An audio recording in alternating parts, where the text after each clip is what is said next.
Good afternoon, everybody. Welcome back to JTAG Farms, where we're going to be shifting gears a little bit.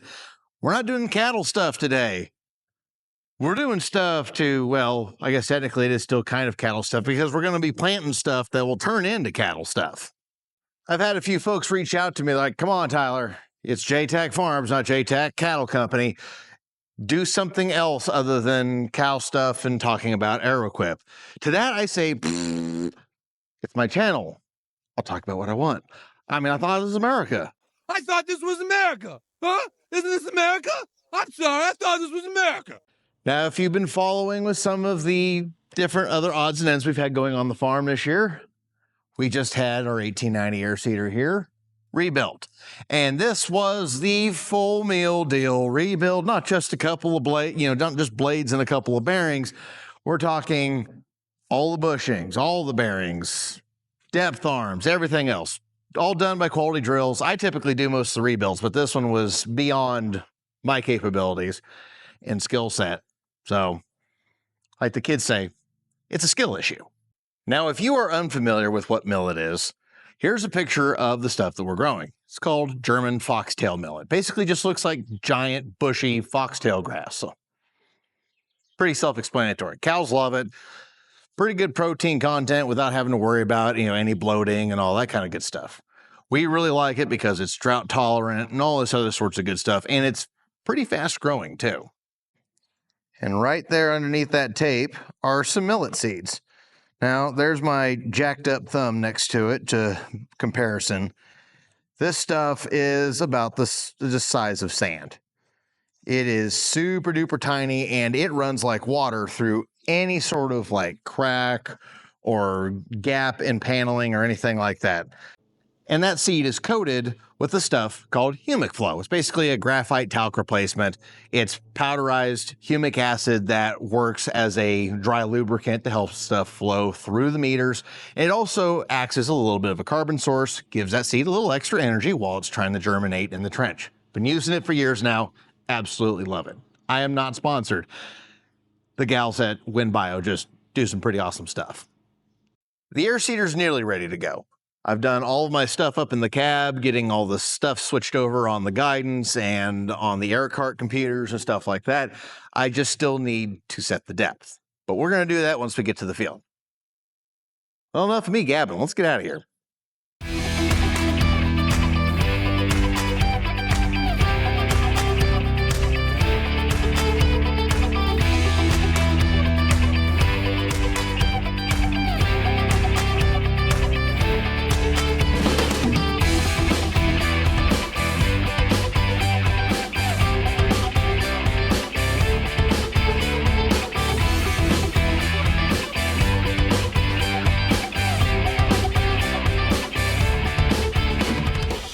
So here we are on the field, the mailbox corner. Why is it called the mailbox corner? Because there's no mailbox here. Once upon a time back when my dad was very young, this is the closest their mailbox was to the house over a half mile away. So they would have to walk down the road to their mailbox and walk back home again. You know what? More kids should probably do that nowadays. Maybe they wouldn't be quite so, as Cartman would say, big boned. I'm not fat, I'm big boned. But alas, that's why it's called the mailbox corner, even though there hasn't been a mailbox here in about 50 years. First thing on the to-do list, now that we're here, let's get the depth set. Millet likes to be shallow. However, we've got a decent bit of residue on the field here. This is actually old alfalfa ground, so I'm actually going to stick it in just a skosh deeper than the bare minimum setting on the air seeder. The bare minimum is a 1/2 inch. I'm going to bump her up to about 3/4. That way to make sure we get some nice seed to soil contact. One of the rebuild upgrades are these Exapta depth selectors. These things are really, really heavy built, and tell you what, it's really nice to have these arms moving easy again.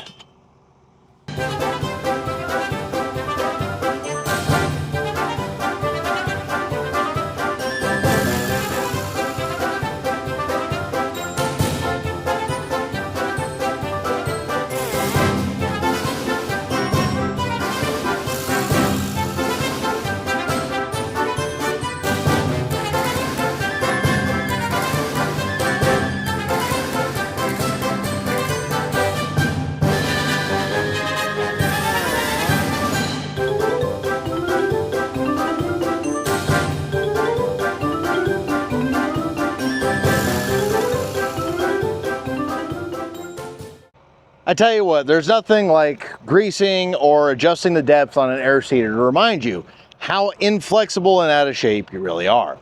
Without any further ado, let's plant some millet.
Alrighty. All done. Nice, pretty straight rows. Now this is the point in time where I'd normally spike the football, touchdown. However, I feel like I've got a little too much seed left, so I'm just gonna double check that it was, you know, running properly or the calibration didn't slip or something. I don't know.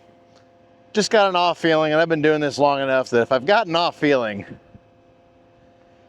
it's always best to better be safe than sorry. All right, well, there's a fair bit of seed in there, but not quite as much as I thought was left. I'm gonna run the test anyway. Just from looking at that versus what I was seeing in the cab on the camera, I don't know. I don't think it's as bad as what I'm thinking. I was trying to put on 18.5 pounds. Looked at the camera, saw it wasn't putting out quite as much as I thought it was, so I bumped it up to 19. But I still think that I'm in that. I think I'm right. It's just gonna make me feel better though if I double check.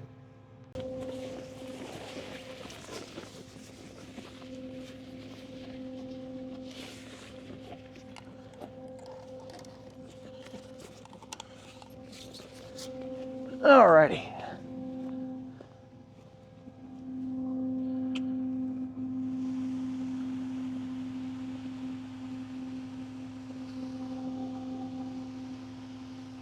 I'll feel a lot better if I just, you know, threw a little too much seed in and I got to empty it out, but I'd feel really bad if I shorted the rate on here. We'll see what this tells us.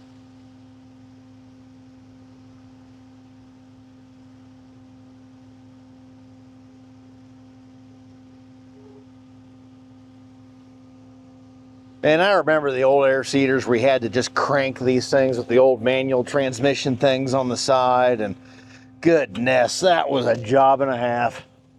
I don't miss those days. And don't get me wrong, the new calibrations are way better than this one, but this is still a marked improvement over where it used to be. Alrighty. Ooh. Yeah, we are a little short. Oh, that makes me unhappy. 4.85, and that should be 5.55. You're like, oh, well, Tyler, that's only like 0.7 pounds, right? 0.7 pounds on a third of an acre's worth. On a full acre's worth, being off by that 0.7, you know, 2.5 pounds short-ish. 2.4 pounds short. I know it seems like I'm splitting hairs here, but you know, with how small millet seed is, I mean, with how small this stuff is, 2 pounds, that's a lot of seeds. So, now, however, I still am within the K-State Extension Office recommended rates for my region of 15 to 20. So, we're not going to really mess with blowing any on over the top or anything else. It'll just be a little bit lighter than what I originally planned, and it'll just be what it is. It's not worth taking the time to drive all over the top, blowing seed on the top and everything else. We'll just let it be. Boy, come soybean season, come soybean planting, I hope that behaves better than it just did. All right, well, kind of a sour note to end this on, but it happens. Move on, I'll get over it. If you can't tell, I'm a bit of a perfectionist when it comes to this air seeder. I know there's going to be people like, well, an air seeder is just a controlled spill. Spoiler alert. Every planting implement known to man is a controlled spill. It's just how well you control it. And I pride myself on keeping this thing within 2% of perfect on a normal basis. And I definitely did not fulfill that objective today. Oh well, it's just millet. It's not like a cash crop or something like that. It'll be a little thinner. It'll be okay. Pour this back in. Kind of hard to do while holding a camera, but we'll make it work.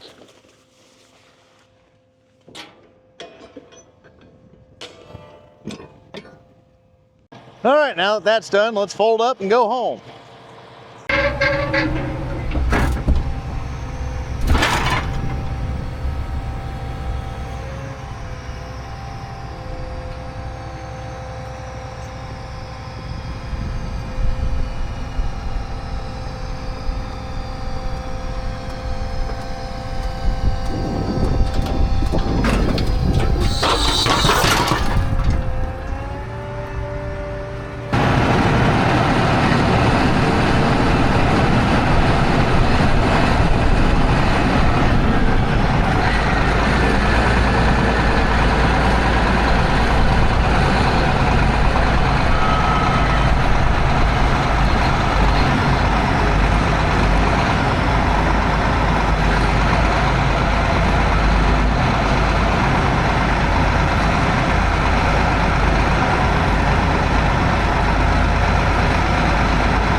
All right, we're back home.